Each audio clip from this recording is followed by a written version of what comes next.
viewing of our latest project. Here we go, alright. The chilling tale of the blood-sucking vampire Dracula has haunted audiences since the book's initial release in 1897. A newly recovered first draft of the manuscript was recently discovered in Bram Stoker's lockbox, with the words, "Unacceptable, never publish," emblazoned across the front page. Out of respect for the Stoker estate, and the wishes of the Walt Disney Corporation, we decided to adapt it for the screen. So, here it is. Roll it, I guess.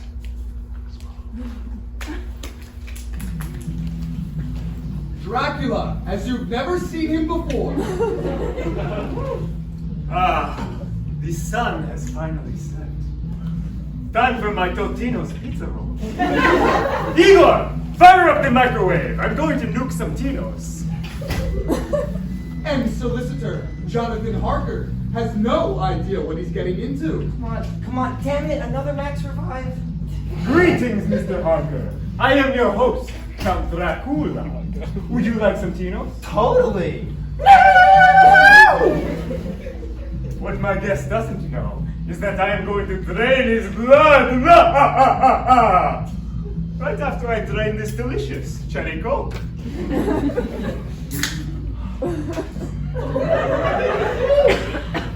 We weren't exactly sure which 90s Stoker was referring to in his manuscript, but I think we got it right. Can humanity stand against the terror of the world's most wicked villain? Listen up, Count Drac.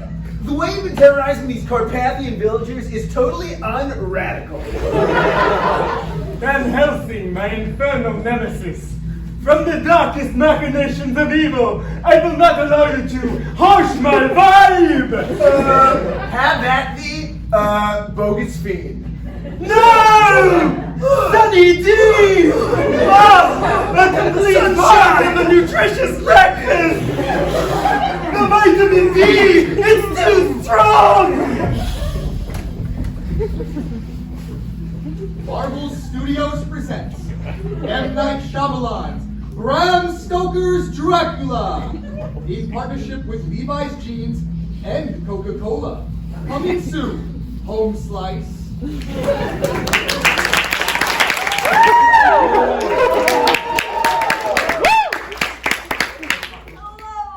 Hello, welcome to Scott Hall 135, and welcome to our Halloween Spooktacular.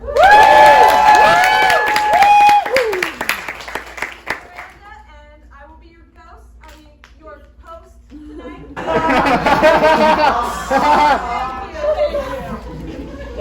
Now we've got a great show for you tonight. Hey guys! So I'm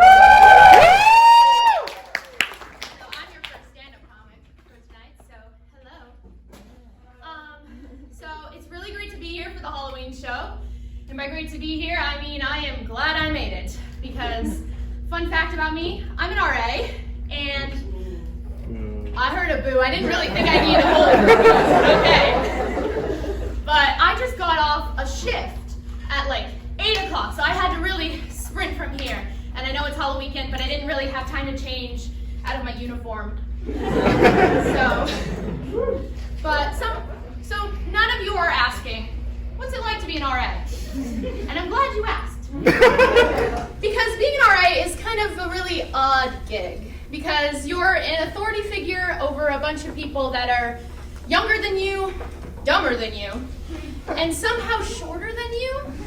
I mean, taller than you. My bad, they're taller than you. All of my residents are taller than me. It's like I'm in charge of a bunch of really tall toddlers. Except it's not, because at least toddlers are cute. Like, we have some sort of symbiotic relationship with toddlers. Like, I keep you alive, and you be cute, and get me free candy on Halloween. But that is not the case for my residents. And on top of that, the residents' life overlords force you to force these kids into social interaction with you, which is, to put it lightly, not fun. So I remember one time I had to talk to a resident, and I don't want to use his real name, so I'll call him Maurice. So So I went up and I knocked on Maurice's door. Apparently I was on a horse. And I realized in that moment that I'm a lot more scared of me as an RA than my residents. Because the second he opens the door, my flight or fight response reacts, and I go, "You're not in trouble!" And he didn't change his expression at all. He was like, "Okay." Like, he's stone-facing me right now. So I turn up my customer service voice. "Hi, so you need to talk to me. So we can have a meeting just to check in, see how you're doing, and yeah, thanks, bye." And he's like, "Okay." And then immediately shuts the door. And even though I got the door slammed in my face, I was like, "Okay, that went well." And then immediately after, I didn't even have enough time to turn my body away from the door before I hear from the inside, "Who is that?" And the resident responds, "Oh, that was the fucking RA." "Well, what'd she want?" "She wanted to have, like, a meeting with me or something." Like, I don't know. She didn't even try to explain. But she's so fucking annoying. Like, I'm not even gonna go. Okay, so not as well as I thought. But this is a great opportunity. Because now when we have our meeting, I can sit him down and I can go, "Maurice, so when I told you that you weren't in trouble when I knocked on your door, that was true. Then. But now, I'm a little worried that you think your door is made of lead. Like, I know we have all that asbestos in the ceiling, so the lead doors would just be a double whammy right there. Like, we can't have your brain rotting any more than it already has." So, is my resident in this crowd right now? Oh shit, sorry, Maurice. God, people are so dense, it's a miracle they float. And the actual RAs aren't that much better. Because I thought this was a selective job. And I look at some of the guy RAs and I think, wow, they will just take anybody. And the only possible explanation for this is that not enough guys applied. It's like in high school theater when you have 30 really talented, like, girls, actors, or singers who've have vocal lessons and have come from a musical theater family and they've been acting since before they could walk. Maybe one, maybe two guys that saw a flyer for the musical inside the boys' bathroom and thought, "Cool, I'll check it out." And that's how you get really, really terrible actors as Hamlet. It's like, "To be or lie, to be or be not." But college kids are so lame. I said what I said. I'm not hiding it, myself included. But I gotta respect their self-esteem. Because college kids think they are so much cooler than high schoolers.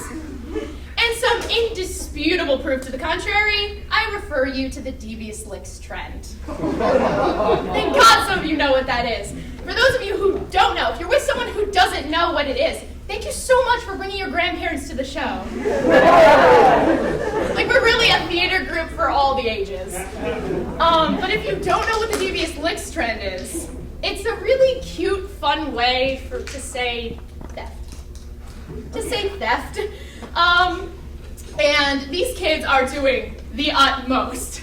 They are stealing clocks. They are stealing soap dispensers. They are stealing toilet paper. If it's not nailed down, they're stealing it. If it is nailed down, they're stealing it. These kids are stealing whole-ass toilets and desks.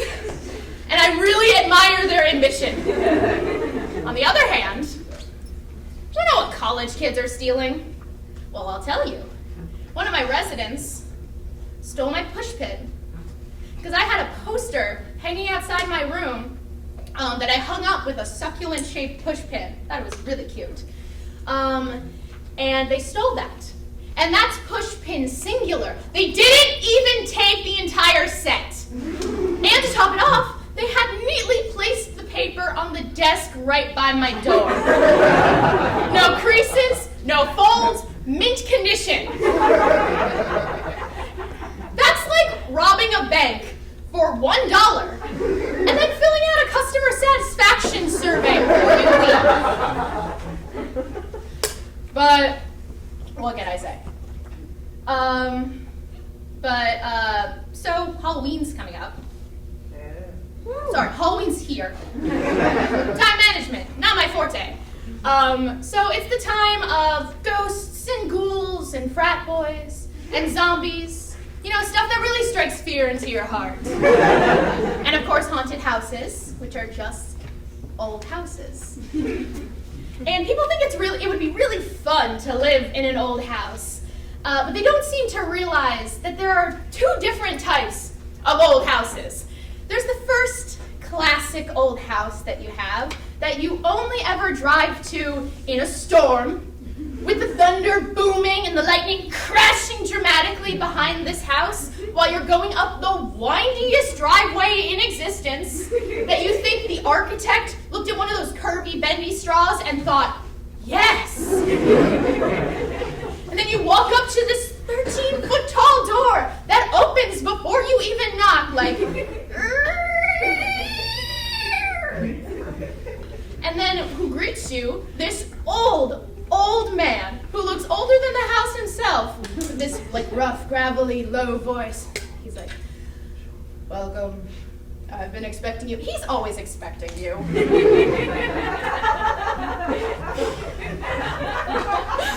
and he leads you on a tour through the house. And he's like, welcome to Winthrop Manor. I apologize, my wife is not here to greet you. She's feeling a little under the water. I mean weather.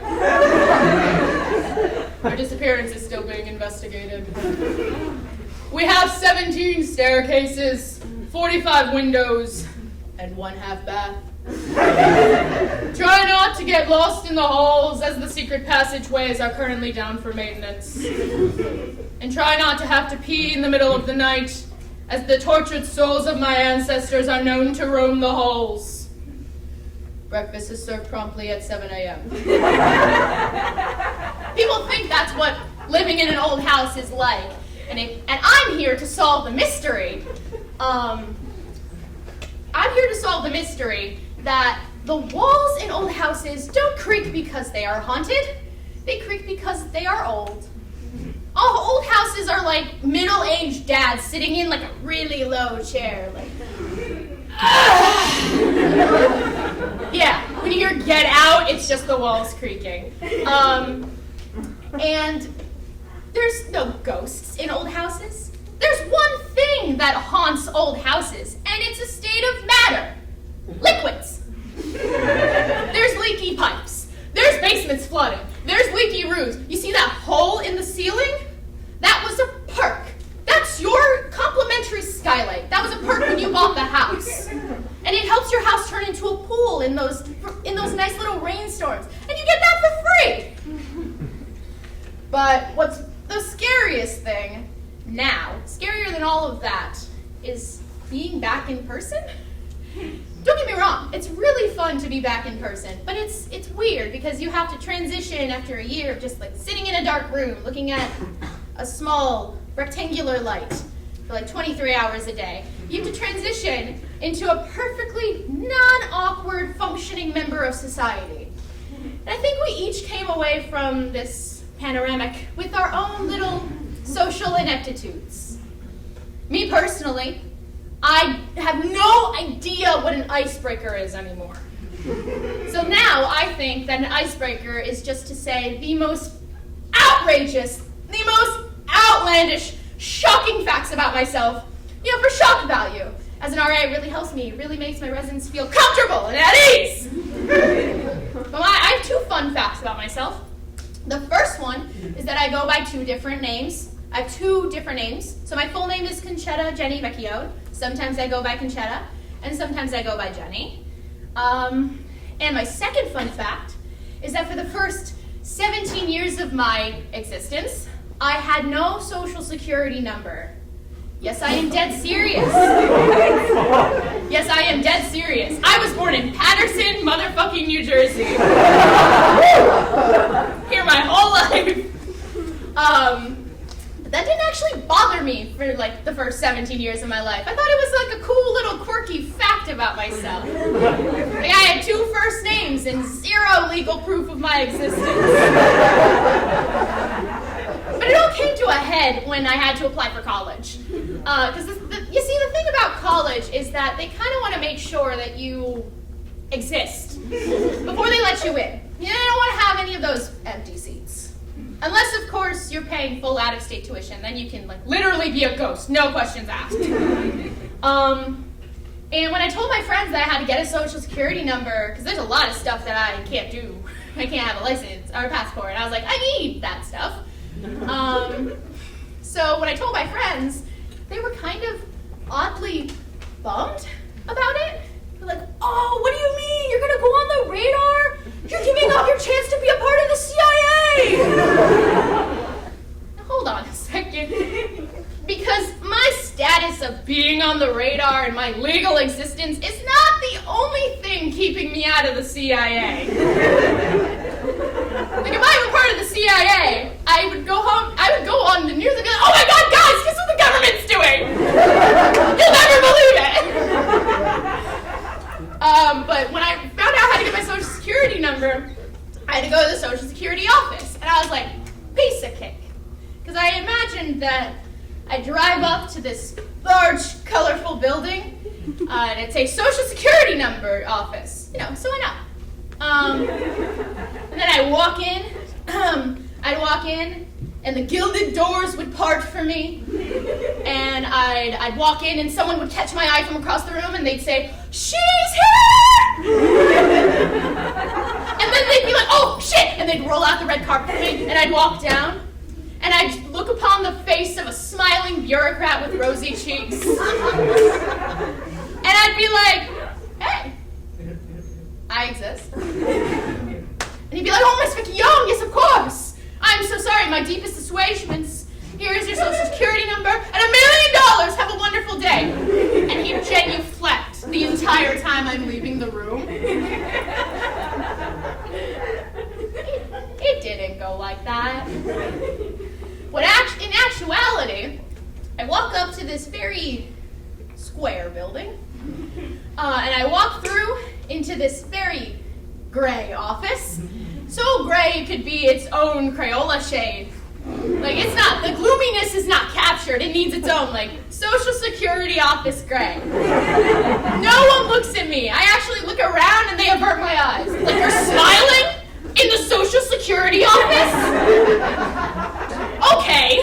And I walk up to a man with the most intense frown I've seen in my life. I'm like, did you draw that on? I didn't know your mouth could move like that. And I'm like, hey. I exist.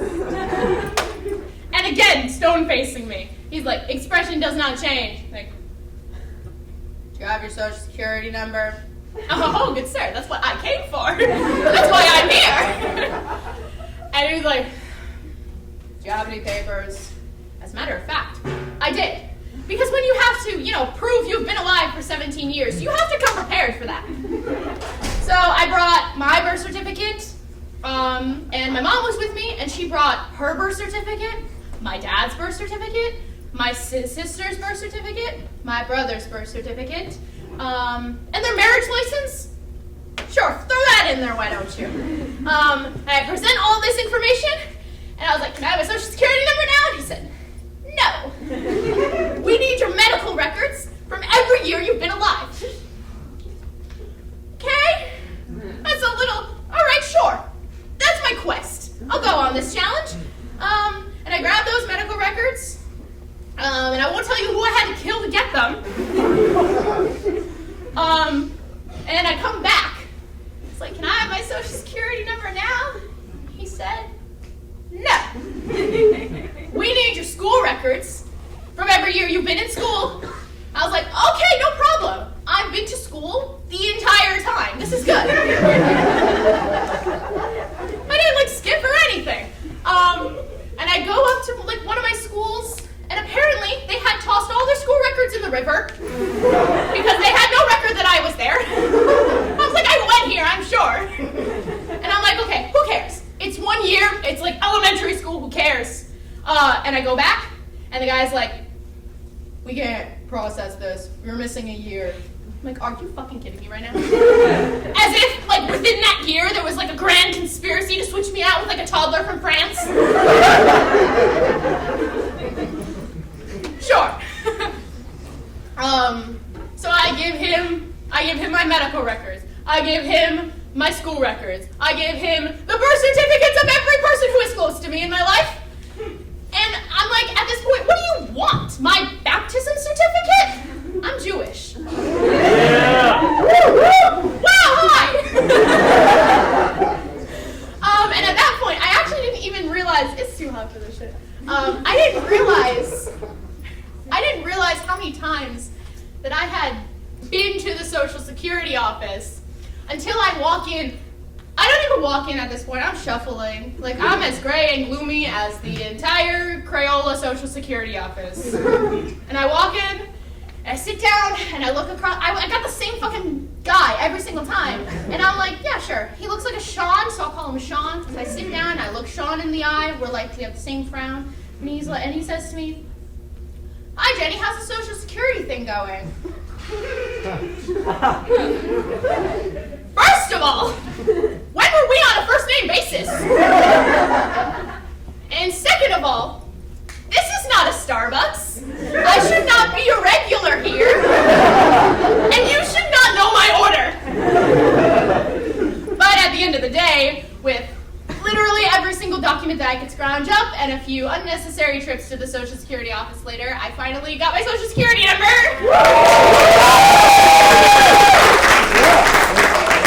And am now the most documented person in America. It's gonna be a real bitch when I have to renew my driver's license. But anyway, enjoy the rest of the show, guys!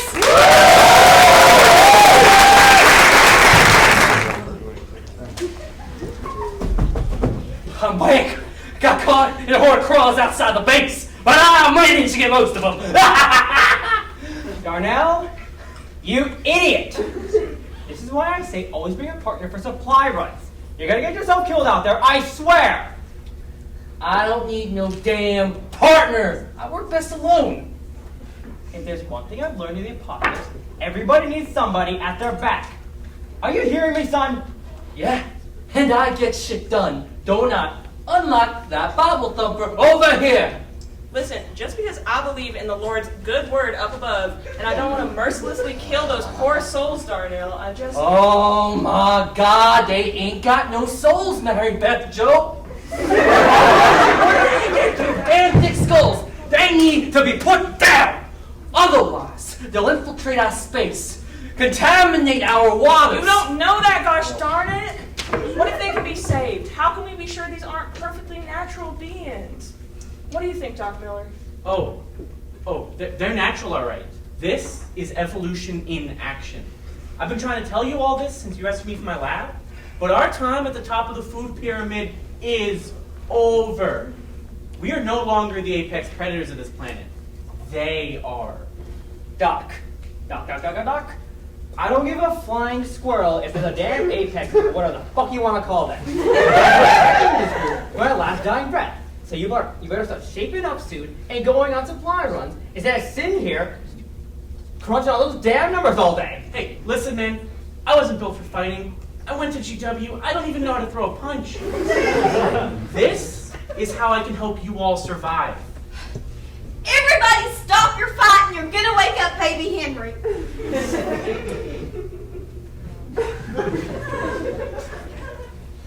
You know, he is 9 months old now.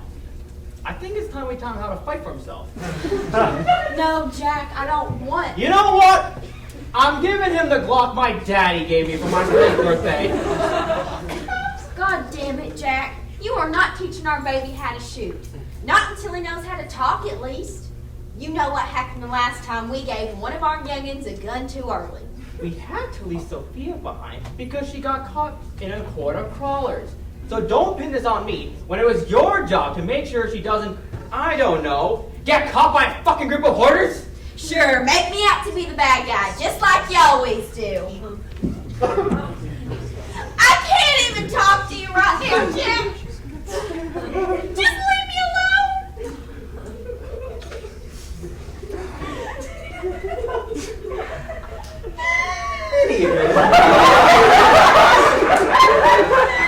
If these are the new apexes or whatever, was it always meant to be? We don't even know where they came from. Oh my god, I've been waiting months for someone to actually ask me what I've been researching all this time. Alright, so basically, if you look at this equation up top, you can see the crawlers.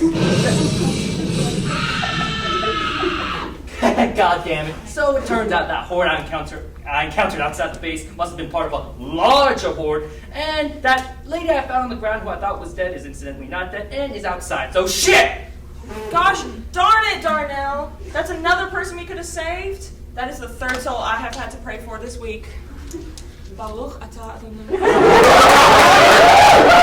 Well then, I guess we better take care of that horde. Who's coming with me? I'll go with you. I have to do my part to protect our family. No, Sherilyn, you're staying here with Henry. Mary Beth Joe can watch them, can't you? I mean, yeah, sure, of course. You know, I actually had my own kids back before all this. So it's settled then. I'll go with you too. Doc? Oh, honestly, I don't think I'd be of any help even if I did go. You're a coward, Doc. Yep.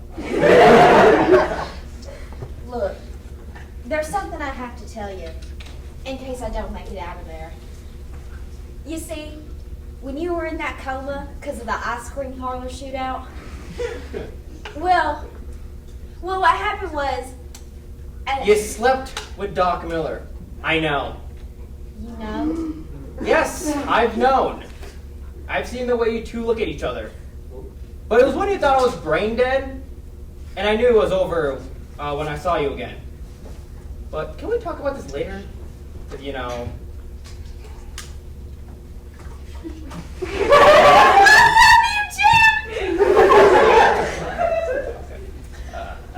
Now's our chance, y'all. We gotta go now before the window closes, so come on, man.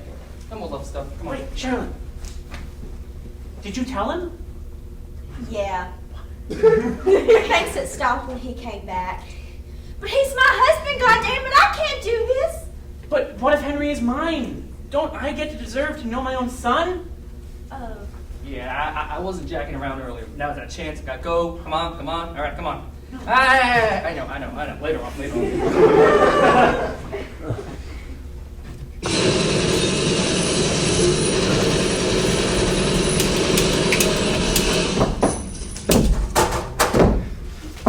Damn lantern bugs! Who gave them this many legs? You. They're all over me. They're all over me. Get off. They're all over me. What?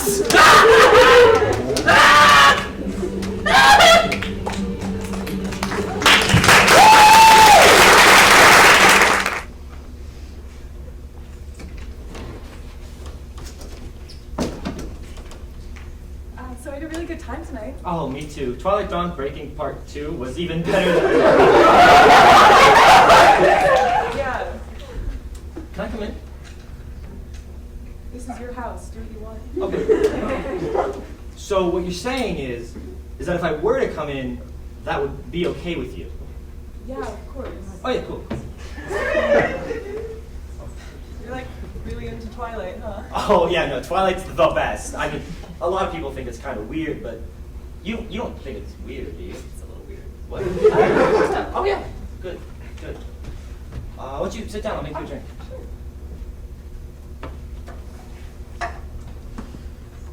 So you're a bartender. That's really cool. Oh yeah, thanks. Do you like grenadine? Sure. How'd you get into bartending? Oh, you know, because I can't work during the day. I'm a total night owl. Right. You mentioned that.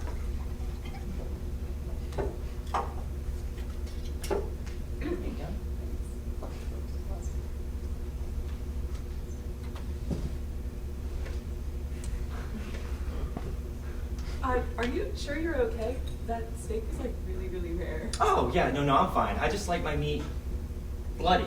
Yeah, that's actually why I took you to that place. They know exactly how I like it.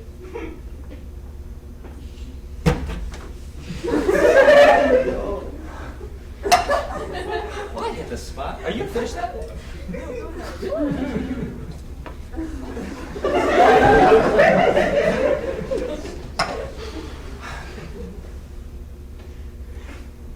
What are you doing? What do you think I'm doing? Satisfying your lust for blood? I mean, nothing.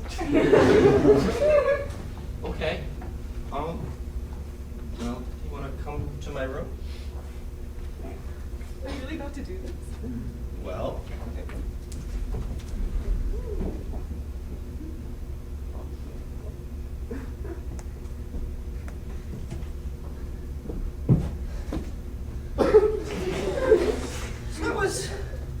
That was good. Yeah. Oh my god, look at you. Your hair's all messed. Oh, get that thing away from me. You know I have self-esteem issues. Oh my god.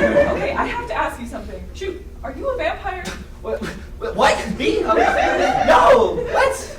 Really? Because you're kind of defensive right now. I'm not being defensive. I'm just not a vampire. That doesn't even make any Okay, sense. you took me to see a shitty, outdated vampire movie for our first date. I thought you liked Twilight Breaking Dawn Part 2. You ordered garlic mashed potatoes for dinner without the garlic. I've never seen you in daylight. Your bed is in the middle of the room, which is not necessarily a vampire thing, but it's super fucking weird. So actually, that garlic thing is a myth. You know what? Anyway, if you're so sure I'm a vampire, why did you just sleep with me? Because it's been a while, okay? Well, ditto. On the really hot part, anyway. So we're good? Don't think I'm a vampire? No, I guess I never really did. I guess Twilight Breaking Dawn Part 2 just got to me, I guess. It's a spirit? Yeah. All right, sit down. I'll make you another drink.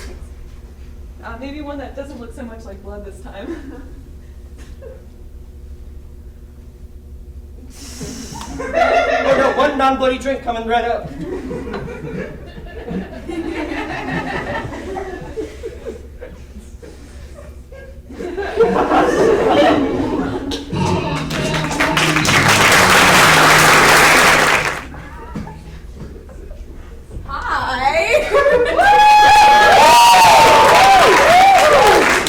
I really like how I just said hi like you guys would already know who I am. It was actually because I didn't realize the light was on and I had to run. So, I'm Shreya. Now you know who I am. I'm going to be doing stand-up. So, okay. Middle school was this weird little transitional period of time for me where on the one hand, I was becoming a woman, and on the other hand, I was wearing the same hoodie to school every day for 2 years consecutively. One thing I unfortunately remember very, very vividly is all the communism jokes everybody used to make. But when I say everybody, I pretty much just mean all the boys that played a woodwind instrument for their musical elective. But don't get me wrong, like, I love these jokes. I laughed my ass off at them. The biggest drawback was probably just that I had zero idea what communism was until at least high school. It had kind of become one of those things where I had waited way too long to ask, and I didn't want to ask now and sound dumb, because then, like, they would know that I didn't know, and they would know that I knew that I didn't know. And now, half a decade later, still no clue what the funny part of the joke was. On the topic of red flags. If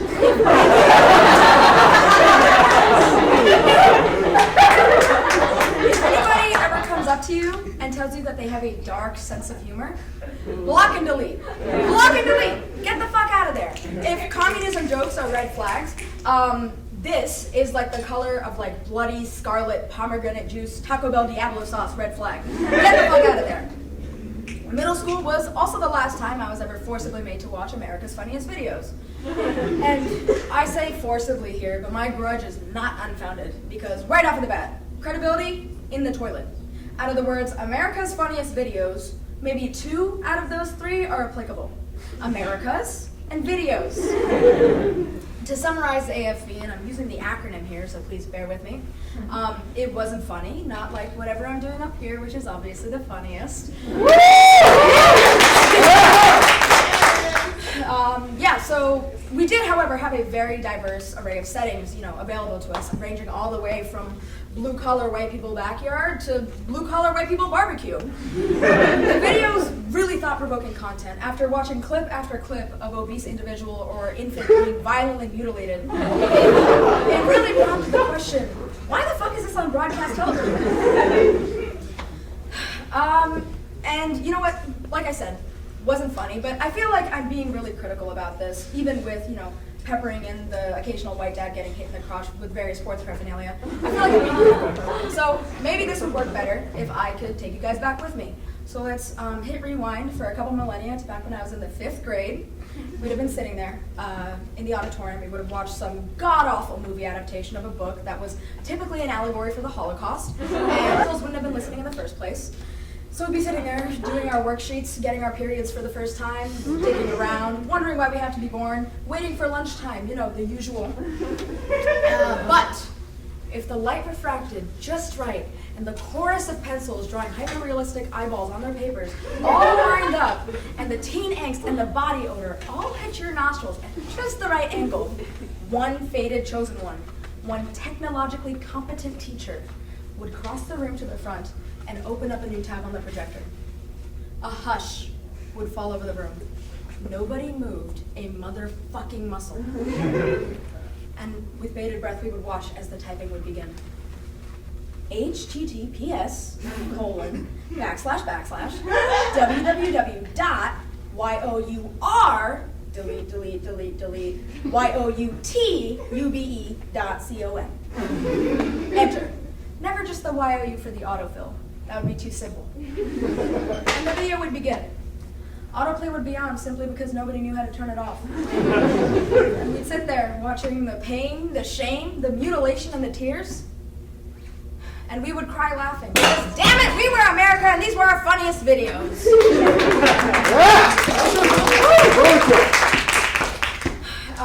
After 5th grade, which eventually ended, I was catapulted into another weird transitional growth period. I feel like life is just chock full of those.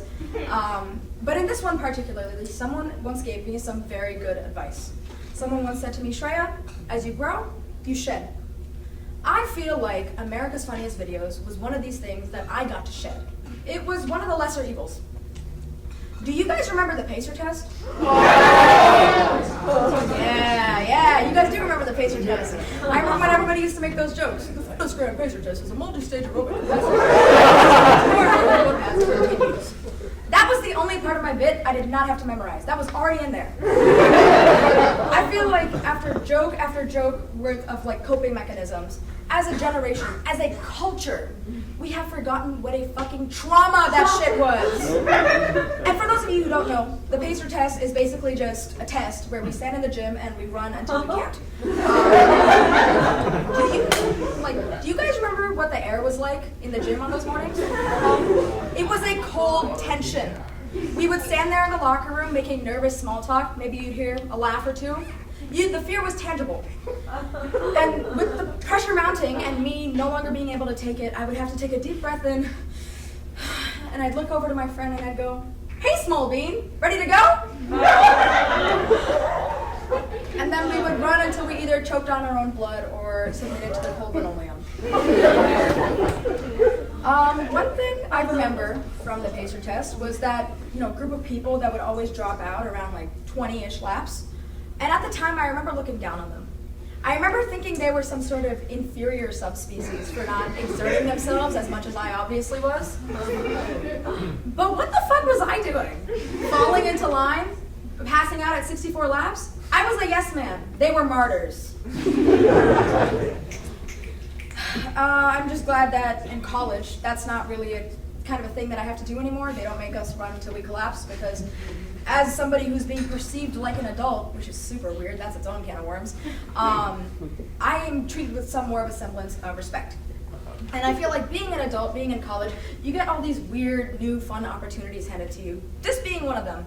I have wanted to do stand-up for forever and a half, and I would not be doing it if I wasn't in college, so I'm really grateful for that, first of all. I mean, especially after all of our extended vacation. I didn't know this was going to be happening, so I'm really glad. Another weird thing that I didn't know would be happening, when I applied to Rutgers, I had zero clue that half of my tuition bill was going to be going to a Snoop Dogg concert. Did any of you go to that? Woo! Yeah, what'd you guys think? Bad. Shit, okay.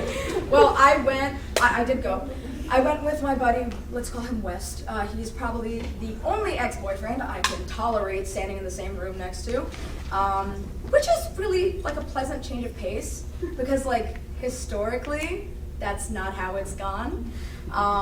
Normally we go more towards the avenue of like mortal enemies with blood feuds than like besties at the slumber party. So I'm grateful. We showed up around 7 because that's when we were supposed to. And I would like to officially announce I am very proud of myself that even if it was not my own paraphernalia, I have successfully snuck drugs into a concert in my bra. Thank you.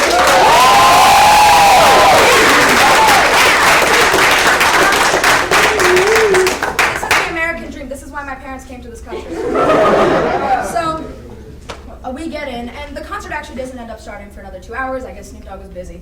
And we're sitting there, and it's like so cold. It's like balls cold, and it's like windy too, which is like the worst kind of cold. And I'm sitting there, and by the time 2 hours elapses, my fingers start to resemble those like frozen weenies in the back of the freezer that no one's touched for like a handful of years. Handful? Yeah.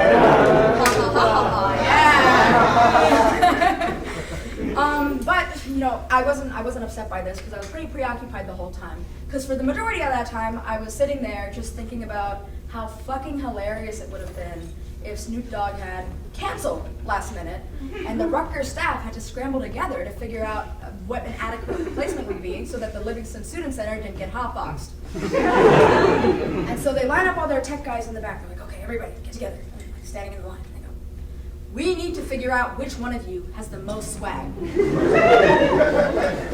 So we're gonna time skip. They figure it out. And they dress this guy up, head to toe, black body morph suit, you know, all ready to go. And they give him a big cardboard cutout, and they have a big picture of Snoop Dogg that they've Elmer glued to the cardboard. And it's like, they also make sure that it's the same picture of Snoop Dogg on the press release, so we know it's the same Snoop Dogg. They put that on there, and they give it the magic back rub, which is what we used to call it in kindergarten. And they send him like, go, go. And he's like crouching, and he has the cardboard cutout, he's wearing black, and he's walking across the stage. And he goes, hey guys, I'm Snoop Dogg. Welcome to my show. Smoke weed every day. Unfortunately, that did not happen. But we did have Sir Henry as the opening act, but for like an hour. Credit where it's due. Our resident Scarlet Knight was certainly dropping it like it was hot. Snoop Dogg eventually did come out onto the stage, which was very exciting. The crowd was going wild. I was insane. Everybody was insane as well, like yelling and stuff. And the first thing this dude does is he comes out onto the stage and he's holding his microphone and he turns around and he goes to the crowd, who's smoking that sticky? Which is the greatest intro. And anytime I'm giving a Zoom presentation from now on, I'm going to be starting with that. The first thing that I actually noticed was the pole dancers up on stage beside him, which was like very exciting for me. And I see these beautiful women up on the stage, and some ancient guttural feeling within my gut begins to stir. And I feel like I was possessed by some otherworldly being. I shoot up out of my chair, pull my shirt up, and start hollering at the top of my lungs. I feel like it was some sort of ancient queer mating cry. I'm thinking like for like the cave people, maybe like you'd hear some barbaric screaming from like behind a rock, and you decide to like mosey your way on over there. Maybe you step on a thorn, you die from sepsis the next day. Cave people don't have medicine, right? So before you die the next day, you're walking around the rock, and you see two chicks holding hands, which would be really sweet. Eventually, I put my shirt back on. It was cold. One thing that Snoop said that really puzzled me, I've been thinking about it ever since, was when he was up on stage, he was covering a Biggie song. And at one point, he turned around and he said, this reminds me of when I was in high school. That is not what Snoop Dogg sounds like, but just stick with me. I was just sat there, like, thinking to myself, like, do you guys think he knows he was out of college? No, like, really, do you guys, because, you know, this was not an isolated incident. Later on, I thought I heard him yell, what I thought I heard him yell was, Rutgers! Into the mic. And I turn around, and my buddy is looking at me with this expression of pure horror and intrigue on his face. His jaw is like agape, like he's looking at me. And I'm like, oh my God, what the fuck? Are you okay? Like, is everything okay? And he looks me dead in the eyes. And he goes, Shreya, did he just yell rectum?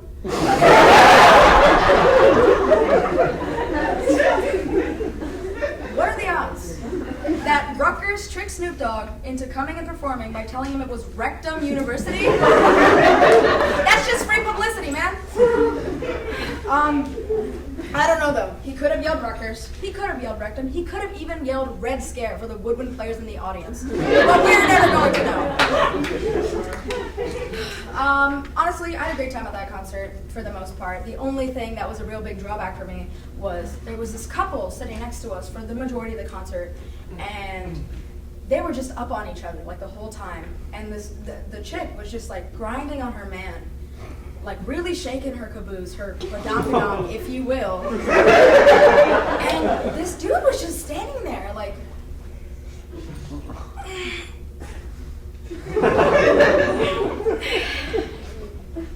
I was honestly more concerned about whether or not she was getting paid well enough by the end of it. Is he compensating you? You are doing a lot of work.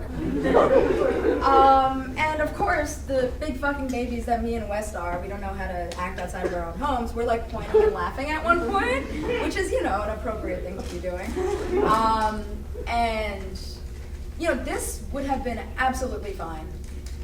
We would have gotten away with it, those meddling kids, whatever, we would have been fine if I hadn't made direct eye contact with the girl right as this was happening. Which is like just as bad as it sounds. You know, there was no redemption arc, there was no coming back from that. It was not gonna be ha ha ha ha ha Hardy Boys. One of my favorite YA mystery novel series as a child. Which they weren't, that would be a lie. You guys remember A to Z Mysteries? Josh, those books were so good. Honestly, the worst part about this was probably just that it went on for like 20 minutes, which is like 15 minutes longer than it had to. Not great for me personally, not what I came to see. So we look over 5 minutes later, and they're like in a heated argument. Like they're like animated, like they're like moving, they're gesticulating a lot, they're yelling, and keep in mind the concert was deafening, so you can just imagine how bad this must have been. And I am willing to bet a semester's worth of tuition that she was just standing there yelling, "I knew this was a bad idea, John!" And another 5 minutes goes by, and I look over again, because I'm nosy, and they're gone. They left. They weren't there anymore, and, okay. Okay. Just hear me out here, okay? I know it's not funny, and I know maybe this is wishful thinking, but how fucking hilarious would it be if we were the reason that they left? I'm normally all peace and love and kindness, but that would have been so good. At the end of the day, I don't know why they left, but Snoop Dogg ended up closing the concert out a little, not long after that, and he said something really kind. He was like a really nice sentiment. He said, "Congratulations to the class of 2020. He was proud of them. He was glad that they were here. He was glad that they persisted and persevered, and that we all got to be here together." And the only issue with that for me, because of course I have to have an issue with that, was he forgot the class of 2021. And for those of you who don't know, I am a freshman, I am 17, and my graduating year is the class of 2021. And what I learned was that Snoop Dogg has no love in his heart for me. Thank you, it's been a pleasure.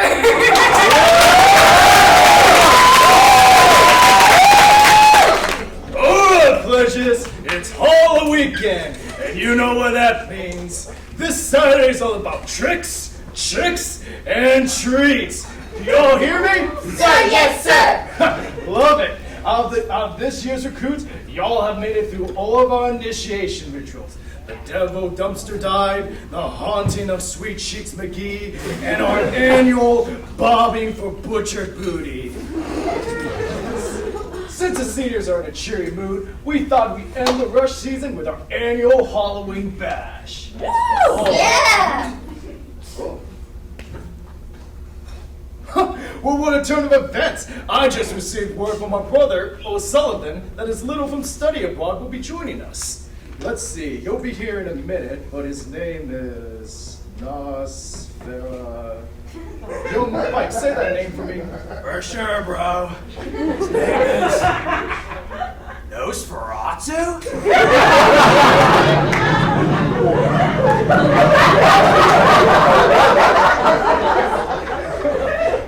Welcome to Sidecappa's Dick Dungeon. Name's Chad.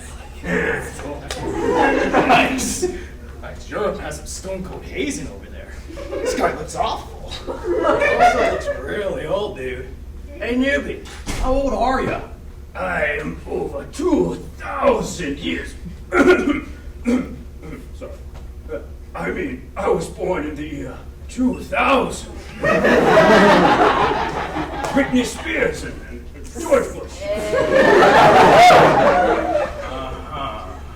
Hey, you might chill out. I don't think English is his first language. Remember the inclusivity class we saw this year? So close-minded, bro. But we've got to make sure he's got what it takes to be Psi Kappa Alpha Psi. Those for R2? How much you bench? I have lifted over 200 pounds before. It was one hell of a squat. Nice, newbie! Who would have thought you were packing all of that muscle under, clothes? Dude, what is he wearing? Looks like he got dressed a little too early for the costume party. Bro! What do you not understand about the word inclusivity?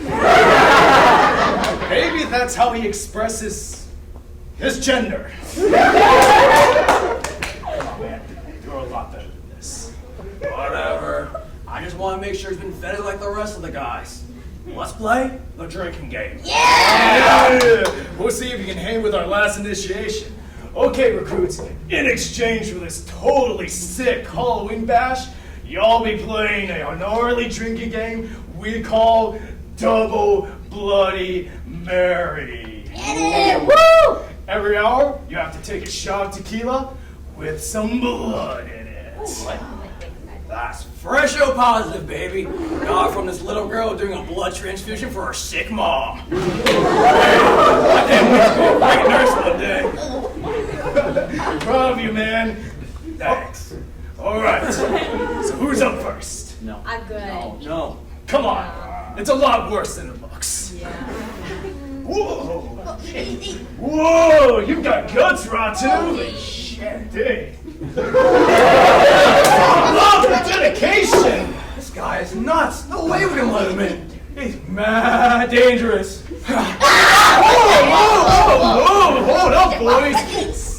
Save the fury for the ladies. Hold up. Fighting newbies, Mike? Really? I mean, come on, that's against the bro code!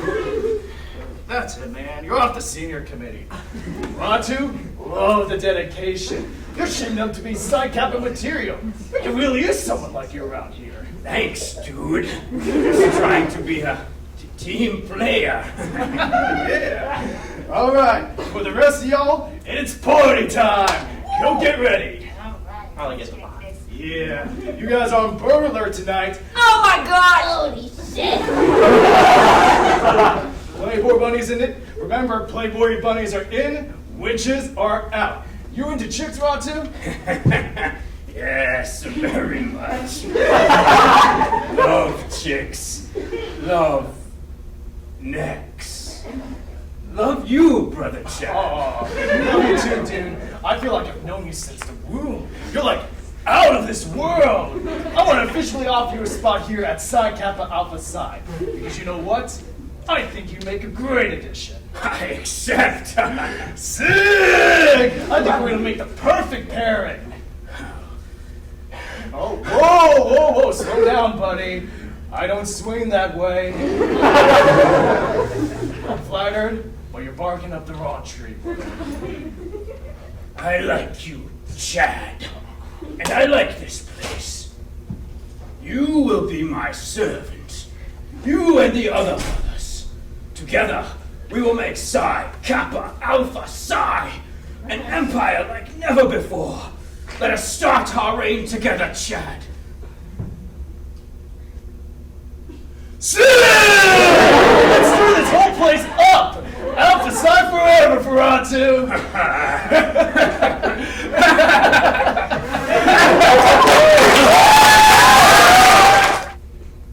I'm finally getting around to playing this game, Pets Intersection.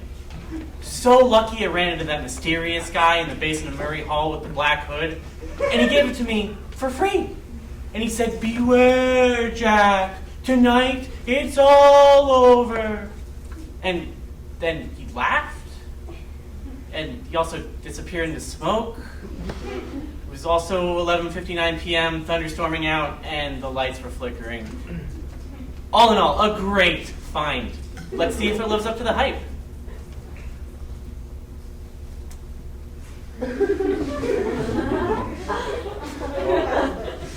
Okay. Start. Okay. Looks like we got 2 styles available. Style 1 and Style 2. Alright, let's go. Man, is this a fuck disc? I knew I should have gone with High School Musical, the series, the game instead. Oh, hello. Hi, I'm Rosie Cat. Sure is nice to see some traffic in its own intersection of us. Use your control stick to move around. Press A to grab. Press Y to use item. Whoopsie. Oh, that's right. You don't have any items. Use your control stick. Use it to mosey on over there to good Farmer Ted's General Store. Farmer Ted is my father. He's still real nice. You two will get along swimmingly. He's always looking for a new customer to come. I said catch because you don't use it for swimming. Oh my god, why can't I? Come on! Super. Finally.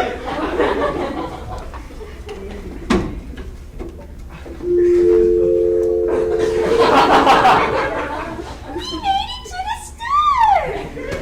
Well, Daddy will take it from here. Go over and press A to talk to him.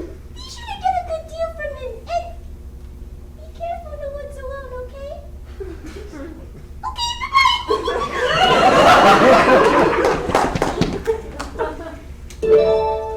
Hi-ho! Welcome to Farmer Ted's General Store. I've got deals that nobody can touch. Super. I hear you're new in town. Here, let me set you up with the Crossroads Special. This'll get you, let's see, a net, a fishing pole, and a shovel. All sounds good, right? Bet there'll be 10 money. Wait, what? Nobody gave me any money? Don't tell me capitalism has its jaws in this cute animal game. Whoopsie. Oh no! Ain't got no money! That's alright, I don't blame you. Never easy starting somewhere new. Here, let me set you up with the net for free. But you gotta give back to the good kind folk of the intersection by donating the first bug you see to Professor Hoop at his museum. And, hint, hint, he's a bit of a night owl. Woo-hoo-hoo-hoo! Super. Free shit. Let's go. Here, come and grab your net. No. Super. Okay. Farmer Ted, anything else I might want? Hi ho! Welcome to Farmer Ted's General Store. I've got deals that nobody can touch. I've got your knickknacks, I've got your paddywhacks, and I found this out in the back, a bone covered in blood. Woo! Wait, what? Yeah, really weird, I know. Found it right after Jesse sniffed out that prowler. Good boy, Jesse. That does not seem right. I didn't think this was that kind of game. Aye, aye. Catch you on the flip side, home slice.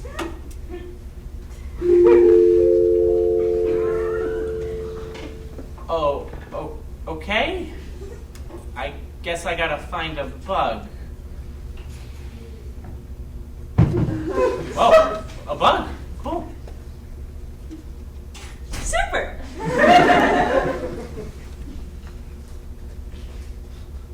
It's alone, okay? Oh no. Oh no. Oh no. Okay, bye-bye.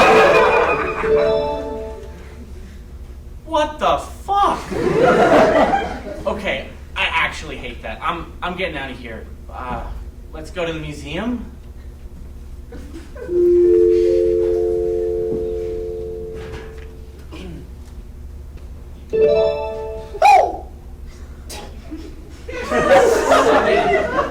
Who are you? We are really laying it on thick with the puns, huh? Whoopsie! Fascinating. Now I remember. The new resident. Welcome to my museum. What's that you got there? Good heavens! A bug! I do love bugs, insects, arachnids, maggots, my favorite. Ah, a marbled hornet. Their slender bodies are specialized in laying parasitic eggs. Super. Thank you. I am always interested in donations. I accept bugs, fish, and bones. What's that you got there? Wait, I didn't think I picked up anything else. I accept bugs, fish, and bones. And bones. And bones. And bones. And bones. And... Whoopsie. Wait, that's not... What? Linda Pig. Her homemade truffle oil always delighted the intersection until she became bones. If you want to know where to find more of her, I can mark her for you on the map. Super. Not super! What the fuck? Bring me all the remains, and we can put Linda back together into a clue. With enough clues, we can find the source of the bones. Archaeology is a lot like detective work. My word, it's nearly time for breakfast.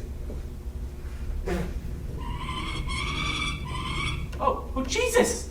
Mr. Professor Hoot, he's dead!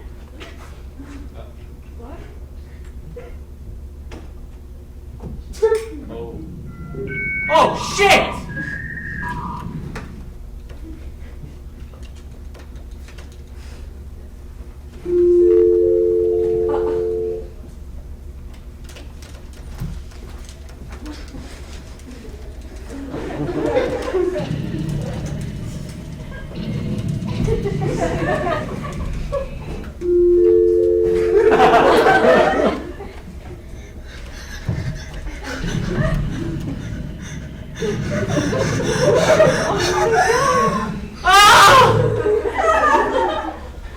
Dude, what the fuck? What's wrong with you? What? Look at me. How many edibles were you eating? Wait, what? I've been listening to Mario say Yahoo for an entire hour now. What? No, I've been playing Pets Intersection. What? Is that even a real game? No, you've been playing Super Mario Sunshine this entire time. Yahoo! Yahoo! Yahoo! Yahoo! Right. But wait, then who is that mysterious guy in the basement of Murray Hall? I don't know. You did say you had to go to office hours because you were filming X-Boss. Yeah. The professor. Isn't that where his office is? Beware, Jack. Tonight it's all over. If you don't give me your X-Files essay by 11:59, I'm gonna have to fail you. Oh no. Oh. Super.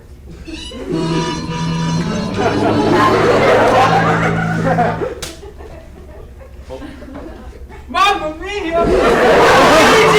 Luigi, help me! Oh no! Oh, won't you help me, please? Oh no! Please, oh God!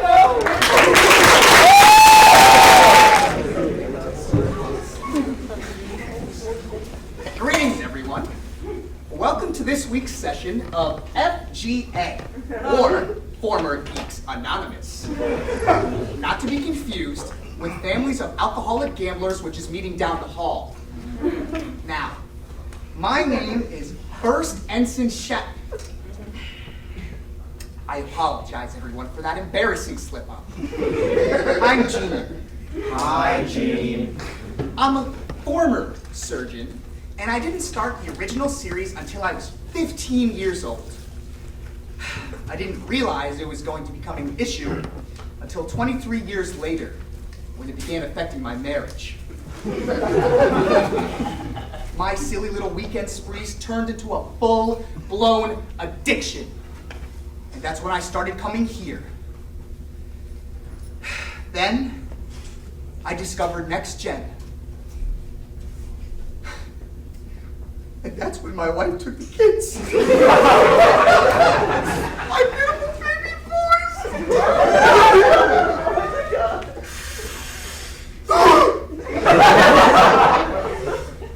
Well, that's enough about me. I see we have some new faces. It's my pleasure to welcome you all on this brand new journey to a brave new frontier. Damn it, Gene! This is why Susan left. Hi, my name's Don Beasley. No relation. Not much to say, really. My parents handed down some old books, and the next thing you know, I did this. Hang on. You know, that's not as bad as that time I tried to burn off my right hand with a halogen light bulb. Hi, Brian Albus Percival. Oh, just like former headmaster Dumbledore. Who the hell is that? I don't like you. How about you introduce yourself? Ooh, I guess it's time to roll some initiative, am I right? I'm Dan Ginmeister. I've been gathering in a sweaty basement with dudes since high school, so this is no new campaign for me. I don't even think I need to be here, but my girlfriend said she'd break up with me if I didn't, or... I got a little bone here. Do you really think that Roddenberry's paltry little tales could even compare to a saga like Lucas's? I mean, come on.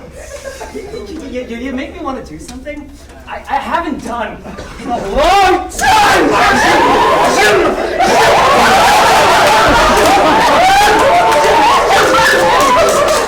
Oh, it's so good! I keep a D20 on me at all times, just in case. Shit, it's been another hard week. What's another hit?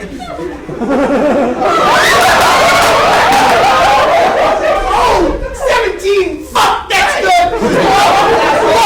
Love the need! Yes!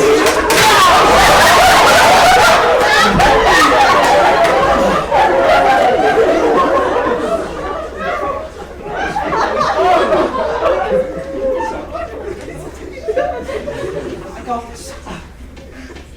Run of it!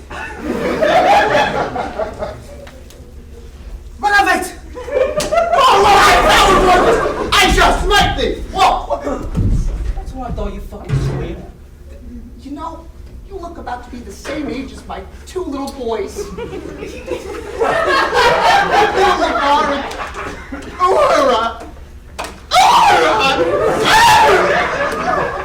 Well, since no one's gonna ask, hi, I'm Ben. I'm here because my girlfriend thinks I might be a vampire. Why,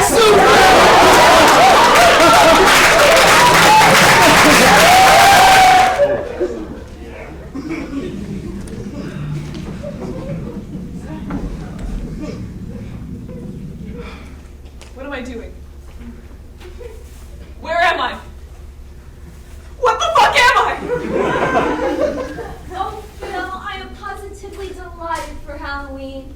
And the most absolutely splendid part, pumpkins. You only have to find the biggest, best pumpkin. Am I a pumpkin? all right, but keep a lookout for an FC6 A03 colored pumpkin this year. We cannot have another CC 5801 like last year. So embarrassing. Don't even remind me. Carrie from across the street still won't let that one go. That fucking bitch! How about this one? Ooh, a little too fugly for us. And lonely, an FA8128. Ooh. How about this one? Now this is an FC6 A03. Look at the curve of its So stem, round, so plump. the voluptuous shape of its body. I need it now. Come on, buddy.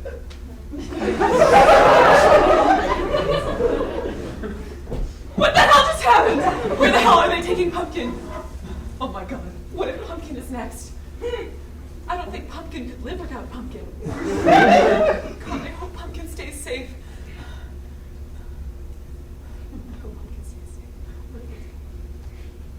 Phil! How could you be so careless and drop the pumpkin? That was literally the only FC6A03 in the entire batch. Our lives are ruined. I will never get over this. Patch. Oh, okay, look, I swear I saw another FC6A03 here somewhere. We can fix this, okay? You better hope it's still there. That's a fugly one. Matt. Okay, hang on.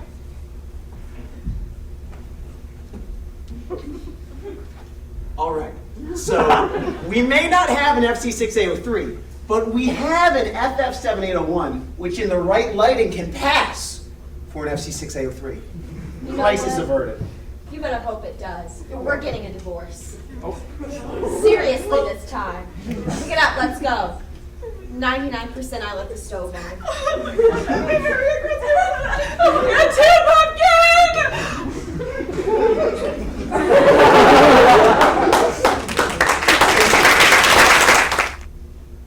Well, thankfully the stove wasn't on, but we better take care of the water damage in the bathroom ASAP.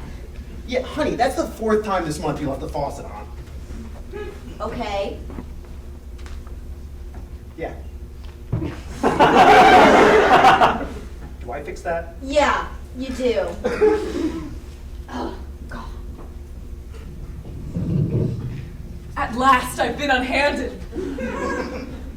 Where am I? This doesn't look like where I was exactly 46 minutes ago. Things are getting weird. I wonder if anyone's kidnapped Pumpkin yet. Pumpkin would be devastated to know what happened to Pumpkin. I wonder what Pumpkin's doing right now. What is this feeling in my endocardium?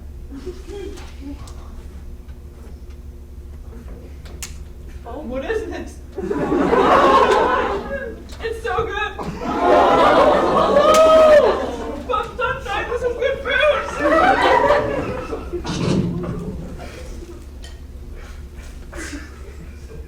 Who the hell ate half of this pie? Phil! Did you come in here and eat the pie I put on the table? It wasn't me. Maybe it was the dog? We don't have a dog. Oh, yeah! LOL! Well, I don't even like pumpkin pie, so... Okay, well, come in here and look at it.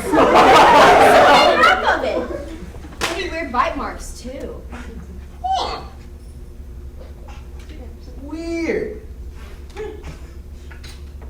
Maybe you bought it like this? I made it. Oh.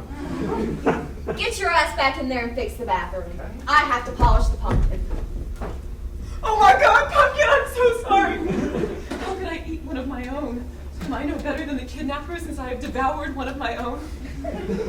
Is this what I'm destined to become ever since I've been graced with a consciousness? How am I ever to repent for this atrocious sin I have committed?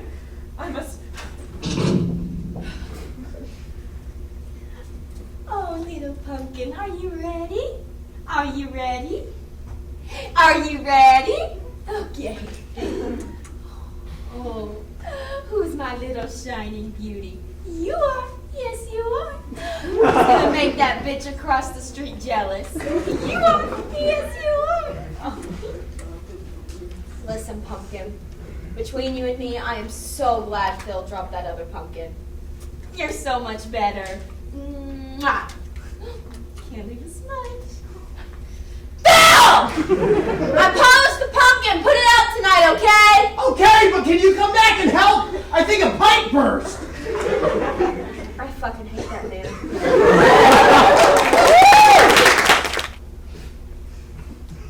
Finally, I'm free from the confinement of those four walls. In the last 12 hours I have been Pumpkin. I have learned so much, felt so much. I have traveled, committed sin, loved, feasted. Now what other pumpkin can say the same? I have done more than my pumpkins and pumpkins have done in centuries. No longer just one of the pumpkins in the patch waiting to be picked, just one of thousands. I have been graced with a consciousness. I think, therefore I am pumpkin. No longer a measly, dirty pumpkin. I have become a polished, soon-to-be prize-winning pumpkin. Thank you, pumpkin, for granting me this favor. I promise that I will make sure our species continues. Ha! I like to see the water butt traveling now! Honey, I think somebody broke our pumpkin. Divorcing you!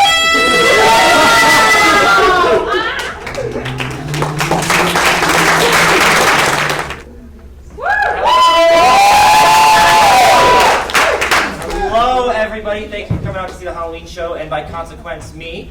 I'm a big fan of Halloween because it's the only socialist holiday we have in the United States. I know that sounds weird, but bear with me.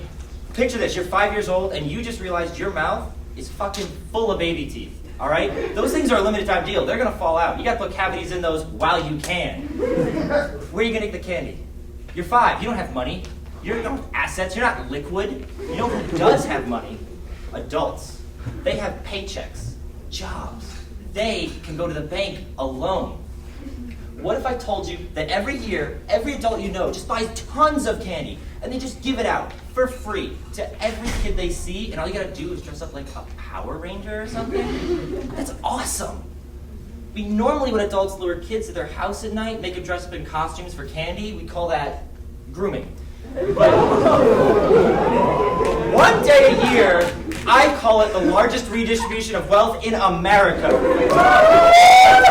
And I know what you're probably thinking. What about Christmas? Isn't that a pretty good holiday for socialism? You know, you get the free stuff under the tree. The guy wears all the red. You put the star up on top. I get it, but Christmas is celebrating an old white guy who abuses the native elf population of the North Pole for his labor. This guy makes toys for every child in the world every year. Unless you're like poor, or like Jewish or something. Not you. But seriously, that's still tons of plastic. You'd think the guy who lives in the polar ice caps would give a shit about climate change. He's gonna flood the sweatshop. Okay, spoiler alert, Santa's not real. We his name. Shaved beard, lost some weight. Goes by Bezos now. I'm kidding, they're not really the same person. They just both abuse their employees. Oh, but has anyone heard what his ex-wife has been up to? Yeah, that's right, Bezos' ex-wife divorced him, obviously. This lady married him before he was rich. She looked at this leathery, Bezos-y face and was like, that's my guy. I don't know why, I don't kink shame, that's what she did. And she loved him. And then he became evil and a billionaire, and she still loved him. And then he cheated on her, she divorced his ass, and now she's the 22nd richest person in the world. Which, that's the most expensive orgasm in human history. She just goes around donating his money to different charities now, and I love that. I'd like to think she calls him up every single time. It's like, hey, Jeff. Yeah, hi, it's me. You know me. I just gave another $500 million to some poorhouse for Amazon workers. I guess they can't afford to eat. I don't know. Anyway, I'm gonna call you again with another $1 million next week. Bye. He seems greedy. I don't think he would like that.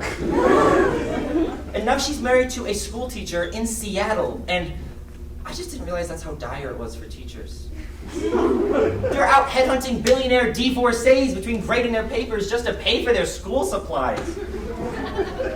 And I know you're not supposed to be able to predict a man's penis size from like outside appearances, but between like Bezos and like the science teacher, he didn't send the dick ship to space before the divorce. At least their kids will be able to afford all of the therapy that they'll need. See, paying for things like therapy is one of the reasons I wouldn't really want to have kids of my own. But like, my attitude towards paying for therapy is exactly why my kids would need therapy. It's seriously, they seem like such a financial burden. I'm a political science major, so I don't intend on like having money. So I can like make that count where I can. And like, if you think about every dollar your parents spend on you, all the food and the clothes and the toys, if they don't have you, that's money you just like get. Just like in a pile to use on whatever, like your adult friends instead of watching Peppa Pig with a 6-year-old. Oh, and this isn't the biggest deal, but I really don't want to give a kid the talk. You know, when your parents like sit you down, decide to just ruin it all. My parents waited until I was about 10 years old, and they sat me down like, you're 10, so we're just gonna like, fuck it, you're gonna know all of this now. You have a penis. Some people have a vagina. The penis goes in the vagina and then a baby comes out. Do you have any questions? And I was just like, I should have asked some questions. Like, just the one hole? Yeah, just the, go tell people that, actually. You sound like you know what you're talking about. Like, I wouldn't know where to stop with my kid. I want to be straight with him. I want to be like, you know, here's factual information, but you can't give him, like, tips. It's like, you know, here's some changes you're going to go through. It's totally natural. And also light pressure counterclockwise. Like this shit. They can't process that information.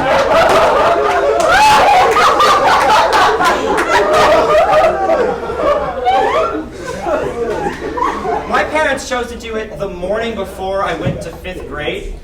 Whoa. Like 10 minutes before the bus. I'm just staring at all of my classmates in a horrifying new light. And I'm staring at the teacher, and then I'm like, holy shit. Miss Sterner has a kid. My grandma had a kid.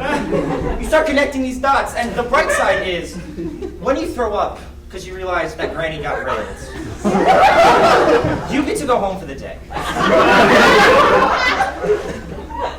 But no, kids seem like a lot. You're like, what about babies? Babies are great. Everybody loves babies. No, they're designed horribly. Giraffes fucking airdrop out of their moms, land on all fours, and they're good to go. Our babies can't move their heads for 4 days. If your baby falls over into a puddle of water, that's it. That's the baby. It can't move its head out of the water. Or the top of their head has a soft spot, and if you poke it, they die. No like warning, no pop-up, no like, are you sure you want to kill your baby? Just there goes your tax deduction. And they choke all the time. Do you know how wide a baby's throat is? I mean, I don't, I'm not a creep. Apparently, it's too narrow, and that causes problems sometimes. Like when they teeth, shoving non-food items compulsively into their mouths. If they weren't cute, we wouldn't have babies. All the ugly ones died when we were cavemen. They saw that, and like, I gotta burp it, and feed it, and clean it. And that one's cute. I like that one. I'm not going with that one. That one's gonna survive. They got lucky. I guess there's one use for babies. What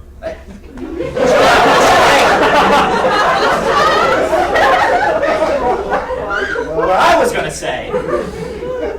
Why do they make costumes for babies? They don't fucking walk! They make costumes so parents can take their babies out trick-or-treating and take Halloween candy. They're tools of the bourgeoisie to take our fucking Halloween candy, and that's why this Halloween I'll be celebrating by taking candy from every baby that I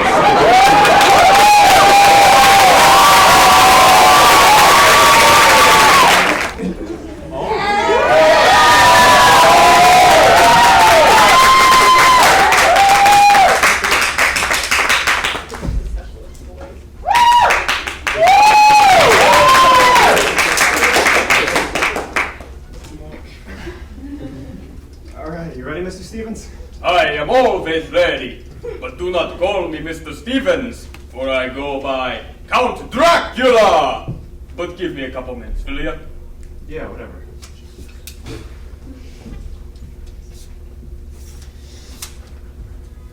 All right, John. I'm very happy you decided to take this role.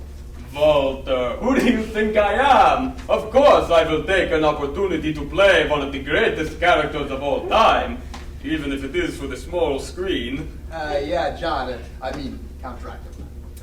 By the way, Walter, you can go now. I do not require any more help. Well, I'm your manager. And as a manager does, I have to make sure you're well managed, and how can I do that if I'm not here? I suppose you have a good point. Carry on. We ready? Yes, I am ready. All right. Stand on the X, look into the camera, and say your lines. Okay. I'm surprised you are allowing me to read from the script during the shoot. Also, don't you think the set is a bit empty for a show like this? I guess. Stand on the X, look into the camera, and say your lines. Okay. What is my motivation for the scene? Stand on the X, look into the camera, and say your lines. I suppose that is, yes. Salutations, children! Children? I did not know Dracula talked to a group of children in the book. Also, are you sure this takes place during Halloween? Nothing? No? Okay. I am Count Dracula, and welcome to my... Hold on. Excuse me, cameraman, I believe there's a typo. Shouldn't this say... Just read it. Okay. I am Count Dracula, and welcome to my lair. Today I would like to talk to you about a monster that can attack anyone if you are not careful. That monster is drug addiction. Wait, what? What is going on here? John, I can explain. Dracula? Drug addiction? You told me this was a Count Dracula miniseries for HBO Max. Yes, I did. And there's a very good explanation for why I said that. What? I lied. This is a Halloween anti-drug PSA. Why would you lie to me? And why do you want me to do a bottom feeder role such as this? I didn't want you to take the role. I need you to take the role. Need me to? Look, John, you haven't worked in a while, and we both need to pay the bills. So you give me a role meant for the lowest of actors? No. I gave you a role for a man that hasn't worked in 3 months. Capiche? Fine, if I have to. Are you ready to read the lines now? Yes. And action.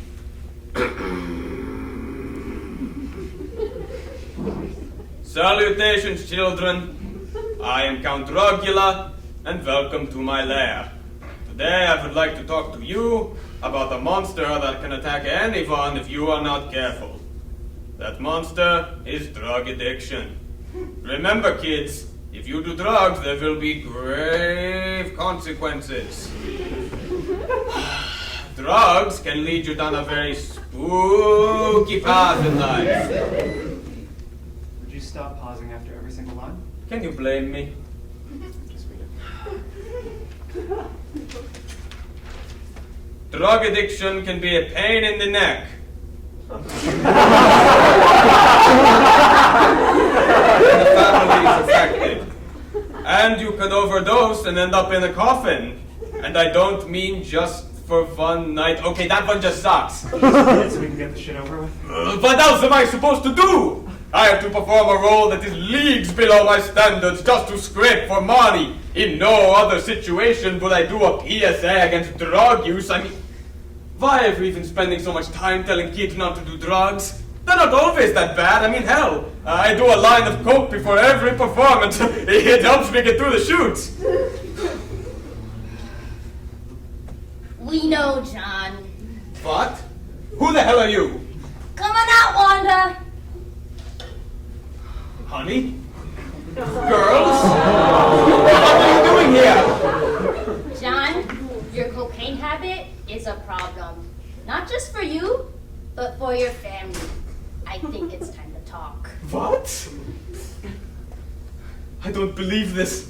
Walter, what is happening? You said this was a Halloween PSA. Yeah, I lied again.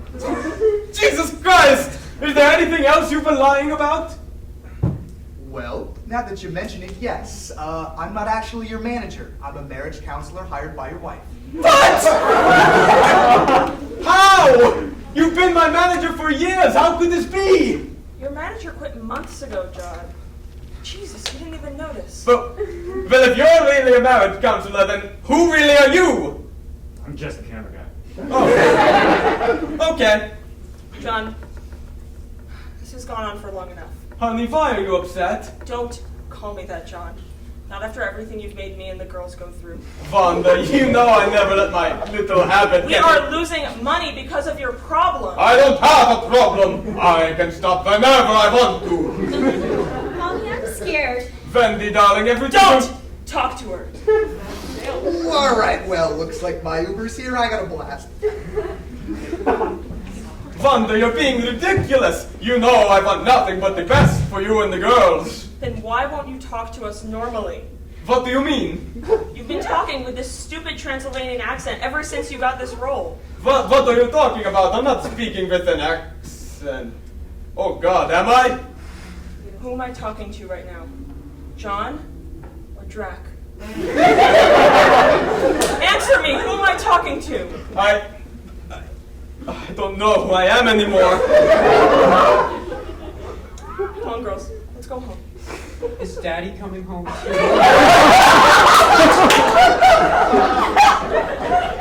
No, baby. Daddy won't be coming home for a little while. Wendy! Winifred, don't go! I promise I can change! Fuck you, John.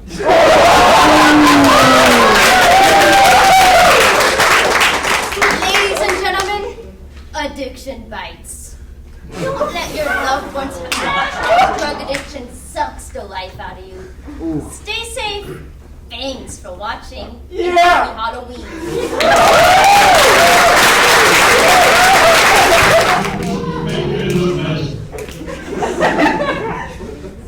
Here you go, man. Thanks again for offering to host the party at your house. Yeah, it's fine. I just hope more people start showing up, because it's 11 p.m. and there's no one. I'm sure people will start showing up soon, man. I mean, listen, I heard from somebody that people are going to be doing group costumes this year. So, you know, they'll probably just show up together to give us the full effect or whatever. Yeah, that's fine. I mean, I only put 10 minutes into this shit right here, so I just didn't have the heart in me, so yeah. That's a lot. Come in. Okay. Oh, a sexy nurse. I respect that. Classic. I mean, it's a little overdone, but you can't go wrong with something sexy, right? Sure. Oh, look at this. Okay. Harry Potter? I didn't even make this. It just came like that. Okay, sexy Harry Potter. Nice. Isn't he underage while he's at Hogwarts? What the fuck? Who are you? Sexy 27th United States President William Howard.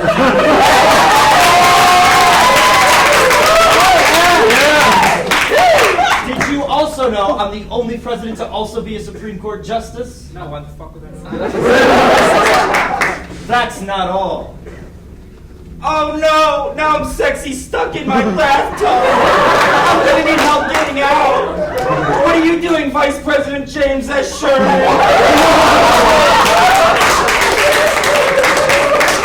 That has got to be the weirdest costume I've ever seen. That is just oh! Goo-goo. Gaga. Oh my god, that's a sexy baby? I kind of like the thumb sucking. Jesus Christ! How is that even allowed in the streets? Okay, a sexy Ernie and Bert? Child in this room. Oh my god. Oh my god. Anyone else coming? Oh. Sexy money. That's interesting. Okay. That's sexy. Yeah. Okay, let's see what's going on YouTube. Alright. Look, there's a couple more people coming around. Come on, let's do this. Okay. Sexy string theory. Great. Sexy YouTube demonetization.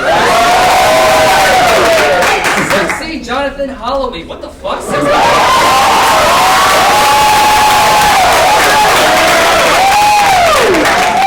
I just bought my third sexy beach house. With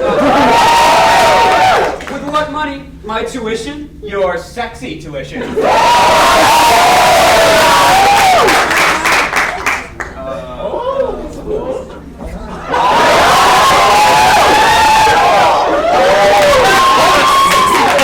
just a stripper costume this year.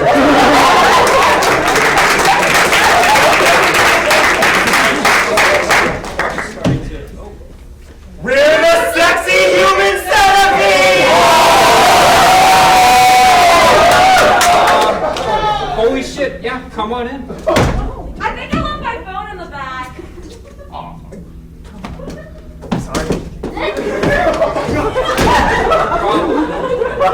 Okay, that's commitment. And I feel underdressed.